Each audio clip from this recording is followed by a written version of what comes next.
Worry, and they did worry. NBC4 Response has now helped our viewers, including that bride and groom, to recover more than $1.8 million. Wow. I know, right?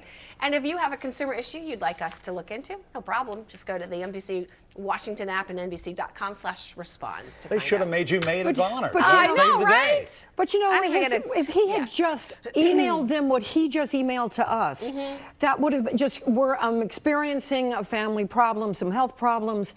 Just communicate. Yeah. Communication. Just communicate, please. please. 90% of the stories that we do, it's just the lack of communication Exactly. between Right. the business owner and the Yeah. consumers. Wow. But yeah, I know. So there you have Well, it. they have their gown, and that's They do. good. Well yes. done. Yes. Happy Do you even Yes. know what preservation meant? Did you know what they do? Did not. Yeah.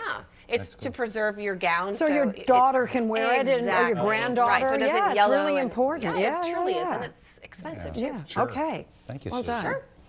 We're still a couple of months out from Christmas. National Harbor, things are starting to look like one of the more popular holiday classics because it's back in town. Sculptures working with more than 2 million pounds of ice to recreate scenes from A Charlie Brown Christmas. This is the popular ice attraction at the Gaylord Resort. Inside, things are kept at a frigid 9 degrees. You can expect to see characters from Charlie Brown and 4 two-story ice slides. Nice. It's going to be ready in the next couple of weeks, and it's going to stay open through the holiday season, and it is spectacular. Doug, you've taken the kids down there. They love it, right? I go every year. The kids love it. I love it. I mean, it's so much fun. It's really amazing to see what these guys do. These guys from China are absolutely fantastic. I mean, they do this in Harbin, China, is where they're from, where the temperatures are way colder than they are around our area, close to Siberia. Just amazing what goes on down there. Just Works of incredible. art. And I love the slides, everybody. So just to let you know about that too. If you put the parka they give you below your bottom, you go a lot faster on that slide. Just giving you a little Or tip just here. take some wax paper with you if you really want to hurt yourself. That's a good way too. Out there right now, guys, plenty of sunshine. 9 degrees there. Yeah, not outside tonight. We're actually sitting in the 60s, 64 degrees. What has been a beautiful night, going to 59 by 7 o'clock, down to 53 degrees by 11. Nice, cool evening. No rain across our area. As a matter of fact, we're dry. We're going to stay nice and dry over the next couple of days here until we get to the end of the week. So that means your Halloween is on the dry side. And take a look at this. This kind of tells you a lot what's going on here. We've got the cool air around our region, but notice this storm making its way up to the north of Chicago. And notice how the clouds kind of come up and then back down around our region. This is the ridge of high pressure that's building across the area. This is also where the warmer air is. So if you look at the temperatures back here, nice and warm today, they're actually moving our way, which means tomorrow is looking beautiful. How about this forecast for your Halloween? 72, our average high 64, so well above average. A perfect fall day.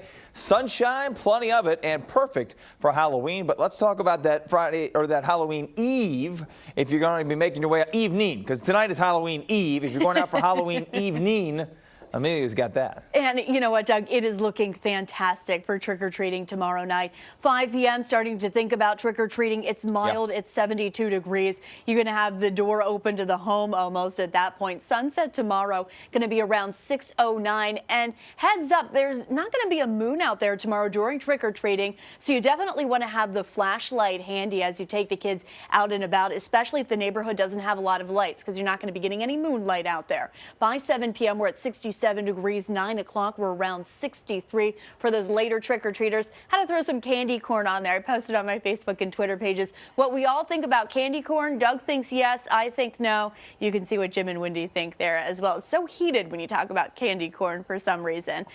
We saw our weather make a really big change from like 80s in early October to now 50s and 60s, and that's actually helped our fall foliage become a little bit more vibrant because you really want sunny, cool days, crisp nights, and you don't want to get to below freezing. So we're seeing low color change for the D.C. metro area and southern Maryland, back around Loudoun County into the panhandle of West Virginia, starting to see moderate color change, and in far western Maryland starting to see some high color change out there. So really starting to look pretty around the area. Unfortunately, though, this weekend, daylight saving time comes to an end, so we get those early sunsets. Sunset time is going to be around 5 p.m. or earlier, Doug, November 9th through January 4th, but at least we get that extra hour of sleep on Sunday to make up for that. Yeah, I'm not a happy camper about that one. 75 degrees on your Thursday. We got 72. Rain likely on Friday.